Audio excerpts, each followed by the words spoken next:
Bienvenidos chicos, chicas, ¿qué tal? Bien, vamos a resolver en este vídeo el examen de física que salió en los tribunales de Marruecos y de Europa el año pasado, en junio del 2023. Y vamos a ver la parte de test, ¿vale? Eran 15 preguntas, como siempre. Ya sabéis, solo tenéis que responder 10 de las 15. Cada acierto pues suma 0,5, cada error resta 0,15, ¿vale? Y si la dejáis en blanco, pues ni suma ni resta. Recordad que este año, 2024, pues el formato va a ser exactamente el mismo que en años anteriores, con lo cual tendrán el mismo peso, las preguntas del test, sumará lo mismo, todo igual, ¿vale? Bueno, pues vamos a empezar con la primera pregunta. Dice que tomaremos la referencia habitual del potencial gravitatorio, que es nulo en el infinito, ya lo sabéis, el potencial gravitatorio en el infinito lo vamos a tomar como nuestra referencia de potenciales y va a ser 0. Si en un punto dado el campo gravitatorio resultante generado por varias masas es nulo, se cumple que el potencial gravitatorio en dicho punto será negativo, será nulo, o sin más datos no podemos indicar con certeza si el potencial gravitatorio será nulo o no. Bueno, esta pregunta puede inducir a error. Realmente es un poco ambigua desde mi punto de vista. Porque fijaros que si yo tengo dos masas, ¿vale? Vamos a poner dos masas iguales. Sabemos que el campo gravitatorio en el punto medio entre ellas, pues se va a cancelar, ¿no? Va a ser un vector nulo. ¿Por qué? Pues porque el campo creado por esta masa y por la de la derecha tendrían el mismo módulo, misma dirección y sentidos opuestos. Por lo tanto, aquí el campo resultante va a ser nulo. Eso obviamente no quiere decir que el potencial sea 0. El potencial pues será un valor negativo que obtendríamos sumando los potenciales creados por cada masa en ese punto. Por lo tanto sería menos la constante de gravitación por la masa partido por la distancia. La distancia sería del punto al centro de cada masa, ¿no? En este caso, y valdría lo mismo puesto que estamos en el punto medio. De esa manera ya vemos pues, que esto nos quedaría un resultado en este ejemplo, por ejemplo, de este valor, que sería negativo. Así que en principio el potencial gravitatorio va a ser negativo en cualquier punto, pero si yo alejo estas masas una distancia infinita entre ellas, realmente el potencial gravitatorio sería nulo por definición, ¿no? Es decir, yo podría tener esta masa separada a una distancia infinita de esta, el potencial sería nulo porque están a distancias infinitas respecto a las dos, y el campo gravitatorio seguiría dando 0, porque en este punto se cancelarían. Entonces, podría caber la posibilidad de que el potencial fuera 0. Lo que pasa es que yo creo que aquí no contemplaban esa posibilidad. Normalmente cuando os pongan un ejercicio así, pues se refiere en un punto que no está separado una distancia infinita de las masas, y por lo tanto pues lo normal es que el campo y el potencial sea negativo. Así que la respuesta correcta era la A. Pero fijaros que como estaba esta opción, la C, sin más datos no podemos indicar con certeza si el potencial gravitatorio en dicho punto será nulo o no. Esta a mí me induciría a error, ¿vale? Seguramente alguien podría pensar que esta también podría ser, y de hecho sería posible si estas masas estuviesen separadas una distancia infinita. Cuando veáis una pregunta así, que es ambigua, mi consejo es que no la respondáis, que la dejéis en blanco, porque realmente esto se podría haber especificado un poquito mejor. Pero bueno, lo he comprobado y la respuesta correcta que marcó la UNED era la A, y por lo tanto pues aquí estaban suponiendo esa situación, ¿no? Por lo tanto pues nada, marcaríamos la A, pero ya sabéis, mucho cuidado, cuando tengáis dudas, mejor no responderla, ¿vale?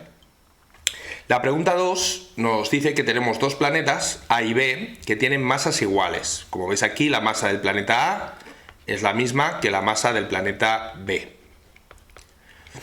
El radio del planeta A es el doble que el radio del planeta B.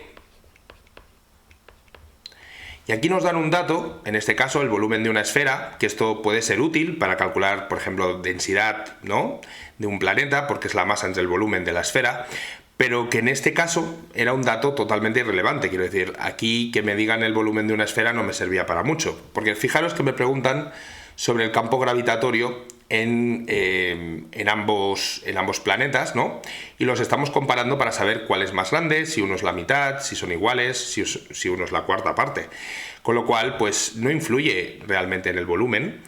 ¿Por qué? Pues porque si calculáis cuánto vale el campo gravitatorio en módulo sobre la superficie del planeta A, como estoy cogiendo el módulo, pues esto sería G por la masa del planeta A dividido entre el radio del planeta A al cuadrado. Lo mismo con el planeta B. Me quedaría G por la masa del planeta B entre el radio del planeta B al cuadrado. Como me piden comparar ambas magnitudes, pues en este caso es fácil dividir las dos. GA entre GB. Y fijaros que todo lo que sea común se nos irá, ¿no? GMA radio A cuadrado dividido entre GMB radio de B al cuadrado. Como las masas son iguales, pues podéis tachar las constantes de gravitación en las masas de los dos planetas y nos quedaría un cociente de radios, radio B entre radio A. Y esto está elevado al cuadrado. Y ahora solo tenéis que aplicar la relación que hay entre radios. Como el radio A es el doble del radio B, aquí os quedaría un medio al cuadrado. Y un medio al cuadrado es un cuarto. Así que ya vemos que GA era la cuarta parte de GB.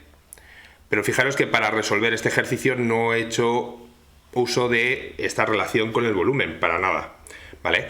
Con lo cual, pues el campo gravitatorio en la superficie del planeta A es la cuarta parte que el campo gravitatorio en la superficie del planeta B. La correcta era la C, ¿vale? Así que bueno, pues ya tenemos esta. Vamos con la siguiente, que es la 3. La 3 nos hablan de dos satélites, campo gravitatorio también, ¿no?, que se encuentran en la misma órbita circular alrededor de un planeta. Es decir, tenemos una órbita y en esa órbita tenemos los dos satélites. Satélite A, con una masa A, que es el doble de la masa del satélite B. Fijaros que esta distancia, que es el radio de la órbita, R, es la misma para ambos. ¿Qué podemos decir sobre la energía mínima que hay que suministrar a los satélites para que escapen de la influencia gravitatoria del planeta? Bueno, pues esta es otra de esas preguntas que también la gente se podía equivocar fácilmente, ¿vale? Si nos hubiesen preguntado cuál es la velocidad de escape, la velocidad de escape no depende de la masa, no depende de la masa de los satélites, pero no me preguntan la velocidad de escape, me preguntan la energía mínima que hay que suministrar para que escapen. ¿Eso qué quiere decir? Bueno, pues que cuando están orbitando, estos satélites tienen una energía mecánica, ¿vale? Esa energía sería pues la energía cinética de A, por ejemplo, más la energía potencial de A.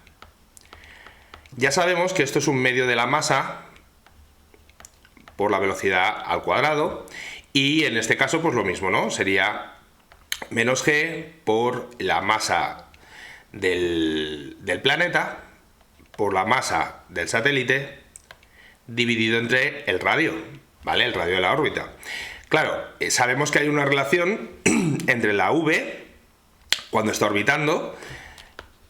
Esto lo podéis deducir, pero bueno, si os lo sabéis de memoria, pues aquí lo podéis aplicar, que es G por la masa del planeta entre el radio de la órbita. Y sustituyendo esto, pues ya sabéis que nos queda la típica expresión, que es menos un medio de G por M partido por R. Así que cada uno de estos satélites tiene esta energía cuando está orbitando, energía total, mecánica, que es suma de cinética más potencial. Claro, fijaros que esta energía depende de la masa. Entonces, ¿qué quiere decir la energía para mínima que suministrar? Pues quiere decir que desde donde estamos lo llevemos al infinito con una energía cinética en el infinito que sea cero. Y en la energía potencial en el infinito, pues ya sabéis que es nuestra referencia de potenciales y por lo tanto vale cero. Con lo cual tenemos que llevar esto a un sitio que es el infinito y le tendremos que restar la energía que tenía en la órbita. Final menos inicial. Esa es la energía que le tenemos que suministrar. Como este valor es cero, pues la energía que había que suministrar era menos la que tiene en la órbita, es decir, un medio de G por M del planeta por la masa de cada satélite entre el radio. ¿Vale? Esto sería para el satélite A, pero es que para el satélite B sería la misma expresión cambiando simplemente la masa por la de B, ¿no? Como el radio es el mismo, fijaros que si la masa es el doble, la energía que hay que suministrar al satélite A también va a ser el doble, ¿no? También podéis hacer el cociente y ver que la energía que hay que suministrar al satélite A sería justamente el doble que la energía que había que suministrar al satélite B. Así que aquí la respuesta correcta era la A. Es el doble para el satélite A que para el satélite B. Cosa que no pasaría con las velocidades de escape. La velocidad de escape se nos simplificaría la masa y no depende de la masa que queramos que escape. Por lo tanto, solo dependería del radio y en ese caso sí que las velocidades de escape son iguales, porque el radio es el mismo, ¿no? Así que hay que tener mucho cuidado de no aprenderse las cosas de memoria y entender bien el enunciado, ¿vale? Venga, vamos con la siguiente pregunta, la 4. Que nos decían que teníamos dos partículas que tenían la misma masa y que se movían a la misma velocidad en el seno de un campo magnético uniforme perpendicular a sus velocidades. Vale, este es el típico problema de tener pues dos partículas que tienen carga, ¿vale? Que ya sabemos que si yo tengo una partícula con masa y carga y se mueve con una velocidad, cuando esta partícula entra dentro de un campo magnético, pongamos que el campo magnético estuviese por aquí, ¿vale? Y lo vamos a poner, pues yo que sé, por ejemplo, dirigido hacia dentro del papel, ¿vale? Cuando esta masa está aquí y entre, justamente en el momento que entra, de hecho, se va a poner a dar vueltas, ¿vale? Va a girar, pues, por la fuerza de Lorentz que está actuando, ¿no? Ya sabéis que la fuerza de Lorentz se calcula como la carga por el producto vectorial de la velocidad por el campo. Si yo aplico la regla de la mano derecha, teniendo en cuenta que V y B son perpendiculares y que B es uniforme, pues esta fuerza siempre va a tener exactamente el mismo módulo, ¿vale? Y simplemente va a ser una fuerza que en este caso, por ejemplo, pues depende del signo de la carga, pero si la carga fuera positiva, pues giraría, aplicando esta regla, la velocidad cogéis con el índice, B lo cogeríais con el dedo corazón y os quedaría, pues el pulgar os señalaría la dirección y el sentido de la fuerza. Entonces esto se pondría a dar vueltas, empezar a girar. Y en esa órbita, pues uno se puede deducir cuál es el radio de la órbita, aplicando lo que hemos aplicado siempre, ¿no? La segunda ley de Newton, que dice que la fuerza es igual a la masa por la aceleración. Estoy cogiendo en módulo y esto es una aceleración normal porque está girando. Con lo cual esto sería la carga por V por B, porque estoy cogiendo el módulo, y los ángulos que se formaban aquí eran de 90 grados, y ahí del otro lado tendríais la masa por la velocidad al cuadrado partido por el radio. Esta fórmula, si os la sabéis directamente, pues la podíais aplicar, obviamente, pero si no se puede deducir, y nos queda esta expresión. Este sería el radio de esa partícula. Claro, ahora fijaros, yo puedo comparar los dos radios, el radio de la partícula A entre el radio de la partícula B. Sería la masa de A por la velocidad de A entre la carga de A por el campo. Y abajo lo mismo, ¿no? La masa de B, la velocidad de B, la carga de B y el campo. ¿Qué dice el enunciado? Que las partículas tienen la misma masa y se mueven a la misma velocidad, con lo cual masas y velocidades se podían simplificar. El campo es el mismo. Y fijaros que aquí nos quedaba que la relación de radios es justamente la relación de cargas, pero al revés. Vale, pues aquí dice el enunciado que la partícula A tiene el doble de carga que la partícula B. Es decir, la carga de A era 2 veces la carga de B. Con lo cual, si yo sustituyo la carga de A en esta expresión, me quedaría que el radio A entre el radio B nos daba 1/2. O dicho de otra manera, que el radio A era la mitad del radio B. Y esa era la respuesta correcta, ¿vale? El radio de la trayectoria descrita por la partícula A será la mitad que el radio de la trayectoria de la partícula B. Respuesta correcta, la C. ¿Vale? Es una pregunta clásica que si vosotros conocéis ya la expresión del radio de estas órbitas, que siempre es la misma, pues podíais aplicar directamente y no hacía falta deducir, claro. Venga, vamos con la siguiente pregunta, que es la 5. Bien, dos hilos conductores rectilíneos paralelos circulan sendas corrientes. Vamos a dibujar esto. Imaginaros dos hilos que circulan corrientes I1 y I2, las vamos a poner, como dice aquí, en el mismo sentido. Bueno, pues recordad que entre dos hilos rectilíneos y indefinidos aparece una fuerza de atracción o de repulsión. En este caso, ¿cómo va a ser? ¿Se atraen o se repelen? Bueno, pues es justamente al revés que con las cargas. Si yo tengo dos cargas que tienen el mismo signo, positivo, positivo o negativo, negativo, pues ya sabéis que estas cargas aparecen fuerzas de repulsión, ¿no? Pues con los hilos de corriente pasa lo contrario. Si tienen el mismo sentido, la fuerza va a ser de atracción. Estas dos se van a atraer, ¿vale? Con lo cual la respuesta sería la C. Se puede comprobar también aplicando pues el campo que genera el hilo 1 donde está el hilo 2 y luego aplicando la fuerza de Laplace para ver que hay una fuerza de atracción sobre el hilo 2 respecto al hilo 1, ¿vale? Y lo mismo al revés, ¿vale? Es una expresión bastante clásica. Bueno, pues aquí solo tenéis que marcar la C. Fijaros que la A no tiene ningún sentido, porque el hecho de que se repelan o se atraigan no depende de los valores de las corrientes, es proporcional al producto de estas dos corrientes, eso es cierto, y la intensidad de la fuerza será mayor o menor, pero no van a pasar a repelerse porque una de las corrientes sea mayor o menor que la otra, no tiene nada que ver. Venga, vamos con la pregunta 6. Aquí nos decían que teníamos tres cargas negativas en los vértices de un triángulo equilátero. Bueno, pues si dibujamos más o menos un triángulo que fuese equilátero, algo así, aquí tenemos cargas negativas, ¿no? En los vértices. Menos, menos, menos. El trabajo realizado por el campo eléctrico cuando se lleva una carga positiva, una positiva más Q, que está en el infinito hasta un punto del interior del triángulo es... Bueno, pues esto por pura lógica. Cojáis el punto que cojáis dentro de este triangulito, vamos a tener un potencial eléctrico, ¿no?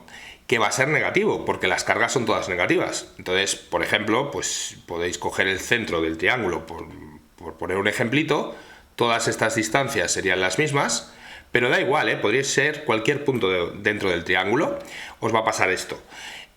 Con lo cual, pues tendríais un potencial, en este caso, si esto es R, R y R, de valor, pues como todos los potenciales son iguales, se sumarían los potenciales, nos quedaría menos. ¿Por qué menos? Porque la carga es negativa, la K por Q partido por la distancia y esto multiplicado por 3, porque esto es lo mismo para cada una de las cargas, ¿vale?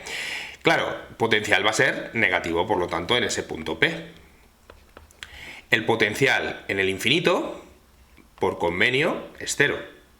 Con lo cual, el trabajo para llevar una carga desde el infinito hasta el punto P, ya sabéis que es menos la carga que queráis trasladar, que en este caso es positiva, por la diferencia de potencial, que sería final, algo en el punto P que es negativo, menos inicial. El inicial vale 0 y que nos queda menos una carga positiva por un potencial que sabemos que es negativo. Menos por menos es más, con lo cual este trabajo va a ser positivo. También lo podéis pensar por sentido común. Esta carga, al ser positiva, se vería atraída por las cargas negativas, con lo cual el campo eléctrico realizaría una fuerza para llevarlo desde el infinito hasta dentro del triángulo. Muy bien. Pues ya tenemos esta. La 7. La 7 es la típica de inducción magnética. Nos dicen que tenemos una espira que se traslada sin cambiar de orientación por una región en la que existe un campo magnético uniforme.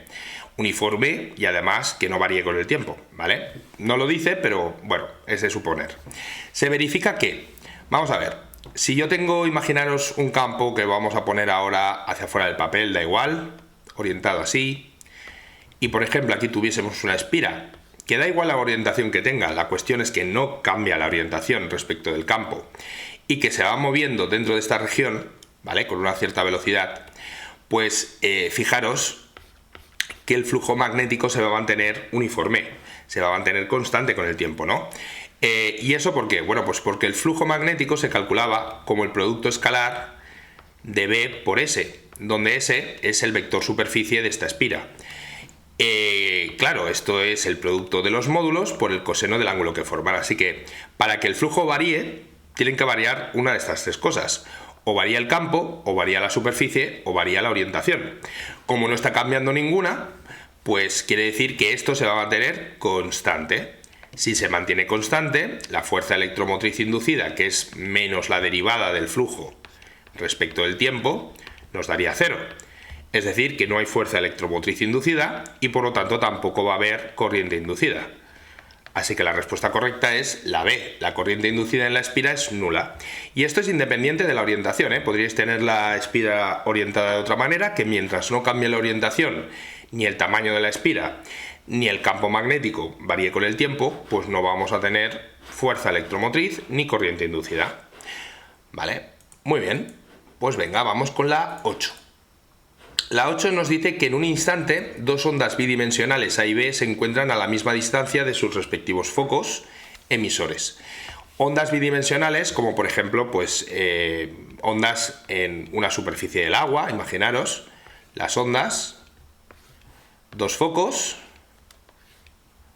y aquí estarían estas ondas. Llega un punto que está a la misma distancia de estos dos focos, ¿vale? Foco 1, foco 2 o foco A, foco B, de manera que han recorrido la misma distancia, ¿vale? Me dicen que la onda A tiene una amplitud en ese instante que es el doble de la amplitud de la onda B. La onda B es esta, ¿no? Bueno, pues la amplitud de la A es 2 veces la amplitud de la B. Y lo que me preguntan aquí es la energía total de la onda A respecto a la onda B. Bueno, aquí hay que hacer una pequeña suposición, porque no me están diciendo cuál es la frecuencia.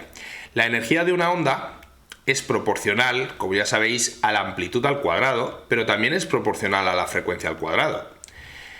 Aquí deberían haber especificado que ambas frecuencias eran iguales, porque esto no lo dice en ningún sitio. Pero bueno, suponiendo que las frecuencias de las dos ondas eran iguales, pues la energía sería simplemente proporcional al cuadrado.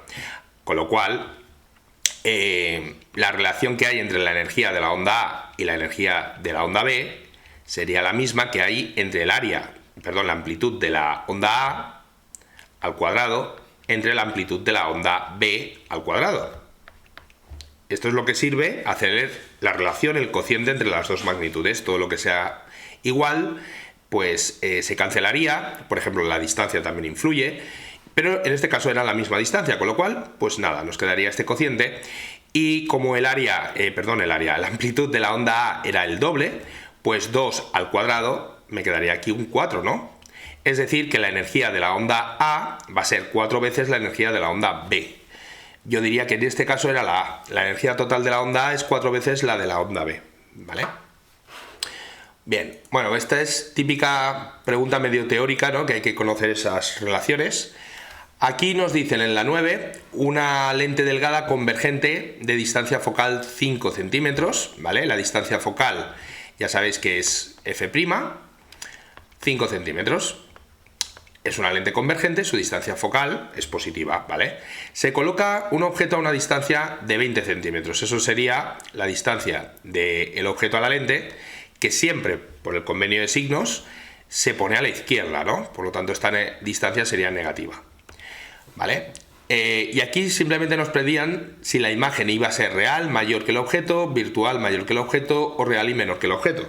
Bueno, pues para hacer esto no hace falta hacerse ningún cálculo. Os podíais hacer un pequeño diagrama de rayos, como este. Ya sabemos que la posición del objeto, cuando está entre el infinito y 2 veces el foco, pues resulta que para una lente convergente va a aparecer siempre una imagen que va a ser real, invertida y de menor tamaño, ¿vale? Esto es debido al diagrama de rayos, ¿veis? Cuando está muy alejado, este rayo rojo incide perpendicular y pasa por f', el que pasa por el vértice no se desvía, y el que pasase por el foco objeto, pues saldría con un ángulo de 45, ¿vale? Perdón, de 90 grados, ¿no? Respecto de la lente. Pues bien, todos estos rayos convergen, por lo tanto es una imagen real. Como veis, está invertida respecto al objeto, y el tamaño va a ser más pequeño. Así que la respuesta correcta era real y menor que el objeto, la opción C. ¿Vale? Pero bueno, también se podía aplicar una formulita para calcularse S', y a partir de ese prima, pues el aumento lateral veríais que era negativo y menor que 1, ¿vale? Perfecto, pues ya hemos hecho esta medio teórica, ¿vale? Normalmente las preguntas de lentes en las PC no son muy complicadas. Vale, cuando un haz de luz blanca incide en un prisma de vidrio, la luz se descompone en los colores que la componen, mostrando un espectro. Esto se debe a, bueno, pues esto es la dispersión de la luz, que como ya sabéis, la luz blanca, que contiene, digamos, todos los colores, ¿no?, del arco iris, cuando atraviesa un medio dispersivo, como puede ser este prisma, ¿eso qué quiere decir? Bueno, pues que el índice de refracción va variando un poquito con la frecuencia, ¿vale?, de la luz. Entonces cada color de luz tiene una frecuencia diferente, una longitud de onda diferente y se desvía cada uno con un ángulo diferente, ¿vale? Así que como mucho estamos aplicando la ley de Snell o de refracción, pero en ningún caso esto tiene nada que ver con el principio de Higgins, esto sería erróneo, no tiene nada que ver con el fenómeno de la reflexión interna total, ¿vale? Y sería la C, ¿no? El índice de refracción del vidrio para los rayos de luz es diferente para cada color, ¿vale? Como digo, esto se llama dispersión, la dispersión de la luz, ¿vale? Bueno, pues aquí marcaríais la C y ya estaría esta. También una pregunta bastante teórica, ¿no? Bien, la pregunta 11 va de sonido, de intensidad del sonido. Nos dicen que un sonido se genera y lo medimos a 2 metros de distancia de donde se ha producido. Y obtenemos un nivel de intensidad sonoro, vamos a llamarlo beta 1, de 42 decibelios. ¿Vale? Fijaros que aquí tenemos una distancia R1, ¿vale? Y que nos ha llegado una intensidad I sub 1, ¿vale? Si el mismo foco genera otro sonido cuya onda tiene el doble de potencia, es decir, la potencia del sonido 2 es 2 veces la potencia del sonido 1, bueno, pues como hay una relación entre las potencias y las intensidades, ya lo sabéis, la intensidad es la potencia para una onda esférica, esto hay que dividirlo entre 4pi por el radio al cuadrado, ¿vale?, que es la superficie de la esfera, pues al duplicar la potencia se duplica la intensidad. Es decir, la intensidad 2 tendría el doble que la 1. ¿Vale? Perfecto, esto todo claro. Bueno, pues si sabemos la relación entre las intensidades y medimos ese segundo sonido a la misma distancia, como dice aquí, a 2 metros, R2 va a ser igual a R1.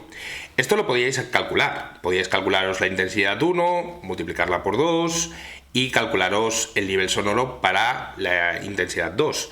Pero también podéis daros cuenta de que no hace falta hacer ningún cálculo, solamente hay que relacionar cosas y ya está, que es muy de física, ¿no?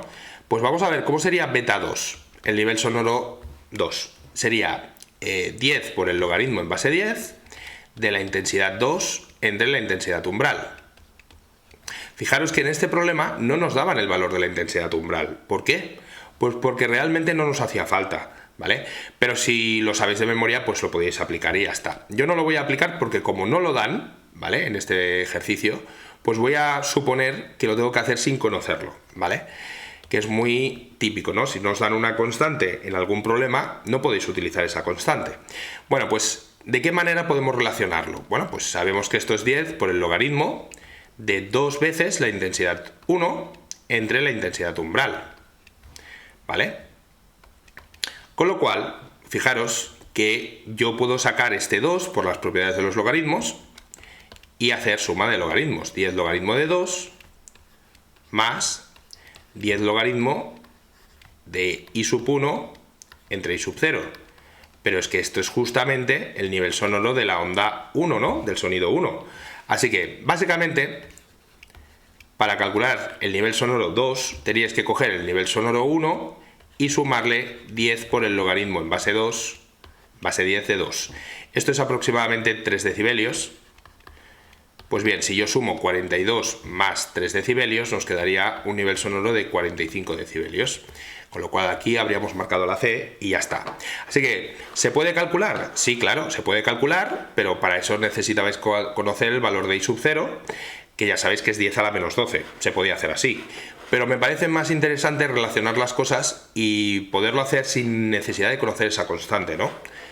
Muy bien, bueno, pues ya hemos hecho la 11. Vamos con la 12.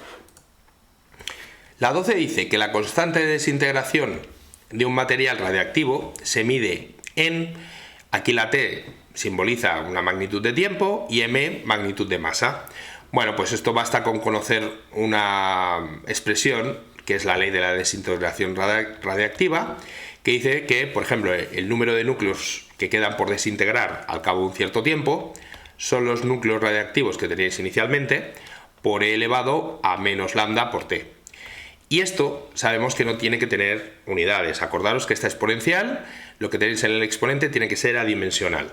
Por lo tanto, la lambda siempre va a tener unidades de tiempo a la menos 1. Para que lambda, que es tiempo a la menos 1, por t, que es tiempo, pues no tenga dimensiones, no tenga unidades. Con lo cual la respuesta correcta es que lambda tiene unidades de tiempo a la menos 1. La. Perfecto, pues ya tenemos la 12. Vamos con la 13. Bueno, pues aquí parece que había que hacer algún calculito. Consideramos un avión con una masa en reposo de 15.000 kilogramos. ¿A qué velocidad tendría que desplazarse para que su masa relativista fuera un gramo más que su masa en reposo? Y como dato nos dan la velocidad de la luz en el vacío. Pues bien, es un problema de física relativista, ¿no? Bien, me están hablando de la energía relativista, que ya sabéis que es el factor de Lorentz por la energía en reposo. Aquí nos dicen que esta energía relativista, me están hablando de la masa, no de la energía, pero bueno, la expresión es la misma. La masa relativista es el factor de Lorentz por la masa en reposo, ahora sí. Pues bien, la masa relativista me dice que tiene que ser la masa en reposo más una cantidad, ¿vale? Porque dice aquí que tiene que tener una masa relativista un gramo más que la de reposo. O sea, a esto le vamos a sumar una cantidad de masa. Esa cantidad de masa es simplemente un gramo que veis aquí. Bueno, pues eso quiere decir que yo me lo puedo calcular, pero ojo con las unidades, ¿vale? Estos son 15.000 kilogramos. Es decir, la masa en reposo aquí la podríamos escribir en kilogramos. Sí, claro, está bien en kilogramos. O si lo queréis pasar a gramos. Esto ya da igual porque ya veréis que no importa las unidades de la masa en este caso. Lo voy a poner en gramos para que sea más fácil. Tendríamos 15 por 10 elevado a 3 serían kilos, pues a la 6 serían gramos, ¿no? Y por otro lado, la variación de esta masa es de un gramo más. Gramos con gramos lo puedo sumar, ¿no? Así que tendríamos 15 por 10 elevado a 6 más 1 gramo, ¿vale? Todo esto sería mi masa relativista. Entonces, si yo ya sé la masa relativista, os podéis calcular el factor de Lorentz haciendo la masa relativista entre la masa en reposo. Es decir, teníais que hacer este cociente. 15 por 10 elevado a 6 más 1 entre 15 por 10 elevado a 6, ¿no? Esto obviamente os va a dar un valor un poquito más grande que 1, pero vamos, 1, muchos ceros seguramente, ¿vale? Y luego a partir de aquí, como ya sabéis la relación que hay del factor de Lorentz con la velocidad de esa partícula, que es esta, v partido por c al cuadrado, pues de aquí os podéis despejar que vale v partido por c, ¿vale? Si esto lo eleváis al cuadrado, lo paséis al otro lado, bueno, os tiene que quedar una expresión de este estilo, que es típica, ¿no? 1 menos 1 partido por el factor de Lorentz al cuadrado. Y esto es lo que tenéis que aplicar en la calculadora, ¿vale? Si uno pone esto y luego simplemente se despeja la v en función de la c, pues os voy a decir lo que valía esto y lo calculamos, ¿vale? Es decir, 15 por 10 elevado a 6 más 1, lo dividís entre 15 por 10 elevado a 6, ¿vale? Esto es el factor de Lorentz, lo eleváis al cuadrado, ¿vale? Y luego había que sacar la raíz cuadrada. Bueno, pues os iba a dar que esta relación, este cociente, daba un numerito bastante pequeño, de 3,65 aproximadamente por 10 elevado a menos 4. Este es el cociente, ¿eh? Esto es lo que muchas veces se llama beta. Pues bien, v va a ser 3,65 por 10 elevado a menos 4 por la velocidad de la luz en el vacío, que es 3 por 10 elevado a 8. Así que esto por 3 por 10 elevado a 8 vale lo siguiente. La velocidad son 109,54, ¿vale? Por 10 elevado a 3 metros por segundo. Como veis, lo que es lo mismo que esto sean kilómetros por segundo, 109,54 9,54 kilómetros por segundo, que era, pues como veis aquí, este resultado de aquí, ¿no? Era este, ¿veis? Este de aquí. ¿Vale? Esto está expresado en metros por segundo, creo que lo he puesto bien en la calculadora. Aquí creo que no lo he copiado bien, perdón. Esto era, aquí había una coma, ¿vale? Obviamente no son, no es este número, no son, estos no son miles, ¿vale? De kilómetros por segundo, estos son simplemente 109,544 kilómetros por segundo, eso sí que es correcto, pero bueno, lo voy a volver a hacer por si acaso. ¿Vale? 15 por 10 elevado a 6 más 1, entre 15 por 10 elevado a 6, ¿vale? Este era el factor de Lorentz, lo elevo al cuadrado, le doy la vuelta, se lo resto a 1, y raíz cuadrada por 3 por 10 elevado a 8, pues sí, efectivamente, 109,54 por 10 a la 3 metros por segundo, ¿vale? Estoy trabajando en el sistema internacional porque he cogido C también en metros por segundo, ¿vale? Con lo cual era la C, ¿vale? Este resultado era la C. Bueno, pues no era muy difícil, pero sí que es un poco diferente a otros exámenes donde pues normalmente las preguntas de física relativista tienen poco cálculo en las PCE y es más pues explicar un poco algún concepto, o suelen preguntar pues qué relación hay entre la energía, el reposo y la energía relativista, ¿no? El factor de Lorentz, cosas así, pero bueno, aquí solamente había que hacer este calculito y ya está. Bien, vamos con la 14, que va de física nuclear, ¿no? Desintegración de un material radiactivo, y esta sí que es puritita teórica, porque me dicen si el tiempo de semidesintegración, bueno, ya sabéis que este es el tiempo que tiene que transcurrir para que una muestra radiactiva pase a quedar la mitad, ¿no? Se desintegre la mitad para que quede la mitad por desintegrar. Y haciendo las operaciones, pues este valor es el logaritmo neperiano de 2 partido por el cociente, ¿no? La constante de desintegración radiactiva, la lambda. Así que como veis, pues este periodo es inversamente proporcional a lambda. Así que la respuesta aquí era la B, claramente, y ya está. Vamos con la pregunta 15, que era la última de este test, que va de física cuántica, bueno, concretamente de la longitud de onda de de Broglie de un electrón, para que esa longitud de onda de de Broglie asociada, digamos, al electrón, vamos a ponerlo así, del electrón, sea 2 milímetros, o sea, 2 por 10 elevado a menos 3 metros, ¿cuál debería ser la velocidad de ese electrón? Bien, esta sería la masa del electrón y nos dan la constante de Planck. Bueno, pues aquí hay que saber una formulita, que es esta, ¿no? Donde h es la constante de Planck, p es la cantidad de movimiento y lambda es la longitud de onda de de Broglie. Como la cantidad de movimiento es la masa por la velocidad, ¿vale? Pues básicamente de aquí podíais despejar la velocidad del electrón como h partido lambda por la masa del electrón. Y ya está.